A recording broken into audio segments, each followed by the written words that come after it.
پریشان حالات میں کیسے مقابلہ کریں؟ شہلا صاحبہ حیدرآباد سے پوچھتی ہے، میں شادی شدہ ہوں، میری 2 بیٹیاں ہیں، ہماری شادی کو 22 سال ہو گئے ہیں۔ میرا مسئلہ یہ ہے کہ ہمارا کچھ کام بھی نہیں ہوتا، نہ میرے شوہر کی جاب میں کوئی ترقی ہوتی ہے، میرے پاس اتنے پیسے بھی نہیں ہیں کہ اپنے بچوں کو یونیورسٹی میں پڑھا سکوں۔ کوئی بھی کام کرنے کا سوچتے ہیں مگر وہ نہیں ہوتا، 5 وقت کی نماز ہی پڑھتے ہیں، قرآن پڑھتے ہیں، کسی کو ستاتے نہیں، استغفار کرتے ہیں، اس کے باوجود ہر وقت پریشانی رہتی ہے۔ محترمہ شہلا صاحبہ دیکھیں، نبی صلی اللہ علیہ وسلم 13 سال مکہ میں پریشان رہے ہیں، کوئی بات نہیں مانتا تھا سوائے چند لوگوں کے۔ نوح علیہ السلام 950 سال پریشان رہے ہیں، اللہ نے جو مشن دے کے بھیجا اس مشن میں کامیابی نہیں ہو رہی، کوئی ایمان ہی نہیں لے کر آ رہا۔ تو آپ کا تو مشن اتنا بڑا بھی نہیں ہے جتنا نوح علیہ السلام کا مشن تھا اور نبی صلی اللہ علیہ وسلم کا مشن تھا، تو اور آپ کو وہ پریشانیاں بھی نہیں آئی ہیں جو پیغمبروں کو آتی تھیں۔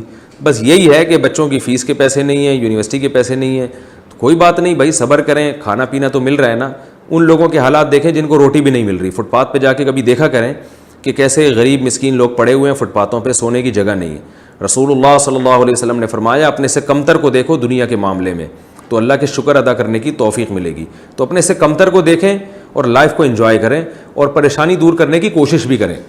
کوشش کا مطلب شوہر کو تھوڑے بہت سمجھاتی رہا کریں، بھائی کچھ کر لو جا کے، کیونکہ آج کل کے میاں جو مارکیٹ میں جس طرح کے چل رہے ہیں وہ تھوڑے دن تک بے روزگار رہیں اور بیوی بھی نہ کہے تو ان کو بے روزگاری کی عادت ہو جاتی ہے۔ پھر تو معذرت کے ساتھ آپ کے شوہر تو یقیناً بہت اچھے ہوں گے، لیکن احتیاطاً ان کو تنبیہ بھی کرتی رہا کریں، بھائی کچھ کرو، ہمت کرو۔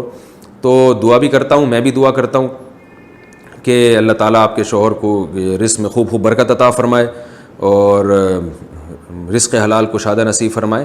باقی پریشانیاں اللہ نے دنیا میں ہر ایک کے لیے رکھی ہیں، دنیا جنت نہیں ہے۔